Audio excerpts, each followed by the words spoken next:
They are a staple food in many parts of Asia and Africa, particularly in regions with dry climates, and are known for their drought resistance and high nutritional value.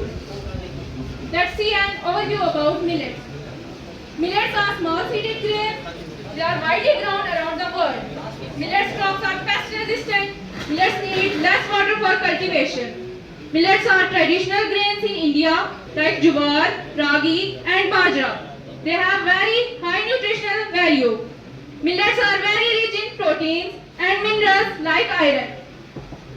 इनमें fibre, iron, calcium और protein की काफी मिकदार होती है जो जिस्म के हर अज़ा को भरपूर ताकत व कुव्वत मुहैया करते हैं। ये ज़ियाबतीस, दिल की बीमारियों और मोटापे से बचाव में मददगार साबित होते हैं।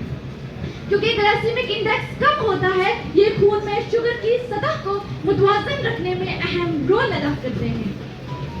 जब जिस्म में ये खुराक मुतवाज़न होगी तो हमारे जिस्म की नशोनमा खूब तर होगी। हमारा जिस्म कुव्वत के साथ साथ दिमागी कुव्वत में भी फिरोग मिलेगा। कुव्वत यादाश्त में इजाफा होगा। मुतवाज़न खुराक हर बनीनो इंसान के लिए एक अहम रोल अदा करती है। जिस्मानी ताकत मुतवाज़न होने की वजह से सेहतमंद और उम्र दराज़ी कारण बन सकती है। इसके साथ बाजरा फसल उगाने की खातिर कम पानी की जरूरत पड़ती है। And wheat millets are unrefined, rich in nutrition and easy to grow in dry arid regions. They are naturally gluten free, making them a great option for people with gluten sensitivity. Millet and human health. Let us first understand the health benefits of millets. Nutrient rich. Millets are packed with essential nutrients such as protein, fiber, calcium, iron, zinc, magnesium and B vitamin. For example, ragi is an excellent source of calcium, much higher than millet, and is especially beneficial for bone health. The scientific terminology, millets have been defined as small seed grains that belong to the botanical family Poaceae, known as ancient green. These millets are one of the oldest cultivation crop present on earth that are widely across Asia and Africa. So, dear audience, millets are small seed grains that have been cultivated for thousands of years.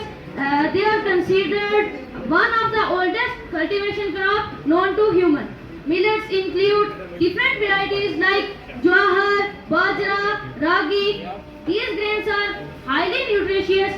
ऐसे मौजू पर बात करना चाहती हूँ जो हमारी सेहत, हमारी जमीन और हमारे किसानों से जुड़ा हुआ है।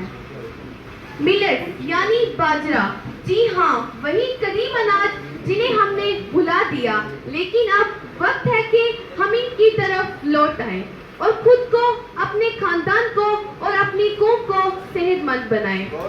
मुअज़्ज़िज़ सामाईन इकराम, बाजरा अनाज का एक ग्रुप है जो कम ज़रख़ेज़ और ऐसी ज़मीनों में उगाया जाता है जहां फसलों के लिए पानी दस्तयाब नहीं।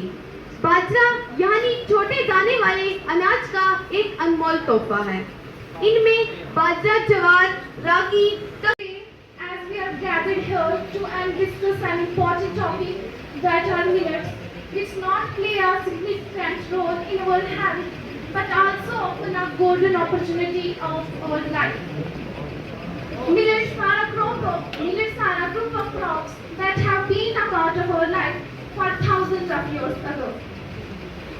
Millets, often to as a course, cereals as a treasure, true of nutrition and sustainability. As we say in Urdu, Slamat Khana, Slamat Jeevan, healthy food and healthy life. Millets are a group of small grain cereals that are rich in nutrients and सबसे बढ़कर प्यारे बच्चों, आज हमारा ये जो event था 7 तारीख को होना था, हालात की वजह से ये पोस्टपोन हुआ था।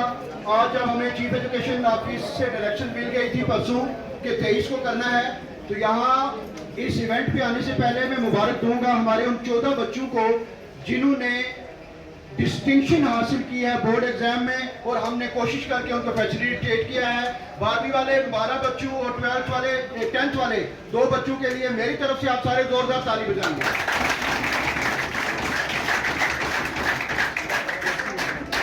मैं ये उम्मीद करूंगा कि ये डिजिट अगर 3 3 फोल्ड नहीं बढ़ता, नेक्स्ट ईयर डबल फोल्ड होना चाहिए।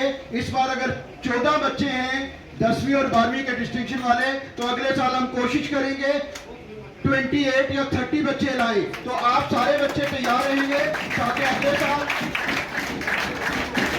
अगले साल इनकी जगह आप खड़े हों। और मैं सीओ सर का शुक्रिया अदा करता हूं कि मेरी रिक्वेस्ट पे उन्होंने इन सर्टिफिकेट्स पे साइन करके दिए हैं। तो ये सर्टिफिकेट आपको स्कूल की तरफ से ही नहीं बल्कि वर्दी chief education officer Iftikhar Kazmi sir की तरफ से दिए जा रहे हैं। आप बच्चों को बहुत बहुत मुबारक। अपने जोन मंडी और जोन साथरा के बच्चों की ज़ुबानी मिलट्स के हवाले से उनके तासुरात ख्यालात सुने। प्रोग्राम का हमारा जो अगला पड़ाव है, जब तक हम रिज़ल्ट का इंतज़ार करते और हमारे स्कूल की जानिब से हमारे पास चंद बच्चे हैं जो हालिया रिज़ल्ट हुआ है 10th का और 12th का, उसमें डिस्टिंक्शन जिन बच्चों ने हासिल की है, स्कूल की तरफ से और सीओ साहब की तरफ से उन बच्चों को फेलिसिटेट किया जा रहा है। और चूँकि उन्होंने नुमायाँ कारकर्दगी का मुजाहरा किया है तो उनकी हौसला अफजाई ज़रूरी है। बच्चों ने बहुत मेहनत की है। आज स्कूल एजुकेशन डिपार्टमेंट के हायर सेक्रेटरीज की डायरेक्शन पर बॉयज़ हाई स्कूल मंडी में राजकीय बाल वैज्ञानिक प्रदर्शनी और साइंस सेमिनार का इनेकाद किया गया, जिसमें मंडी जोन और साथरा जोन जो कि पुंछ डिस्ट्रिक्ट के जोन हैं के सभी हायर सेकेंडरी और हाई स्कूल्स के बच्चों ने शमूलियत की। इस सेमिनार का मकसद ये था कि बच्चों के अंदर एक साइंटिफिक टेम्परामेंट डेवलप किया जाए और ख़ास तौर से जो सेमिनार था millets for health and sustainable planet, इसमें बच्चों के दरमियान ये शऊर पैदा किया गया कि किस तरीके से वो प्लेनेट की सस्टेनेबिलिटी के लिए काम करें और साथ साथ नए मॉडल्स जो कि सस्टेनेबिलिटी की ही थीम से रिलेटेड से बच्चों ने तैयार किए। इसमें मॉडल्स में जो क्लस्टर से सिलेक्ट हुए उसमें बॉयज़ हाई स्कूल मंडी और हाई स्कूल साथरा सिलेक्ट हुआ, जबकि सेमिनार में हाई सेकेंडरी स्कूल सावजिया की एक बच्ची नईमा और जो है हाई सेकेंडरी स्कूल बॉयज़ मंडी का एक लड़का गजाली जो है वो सिलेक्ट हुए हैं, जो डिस्ट्रिक्ट लेवल पर रिप्रेजेंट करेंगे और उसके बाद अगर वो वहाँ से सिलेक्ट होते हैं तो यूटी लेवल पर वो पार्टिसिपेट करेंगे।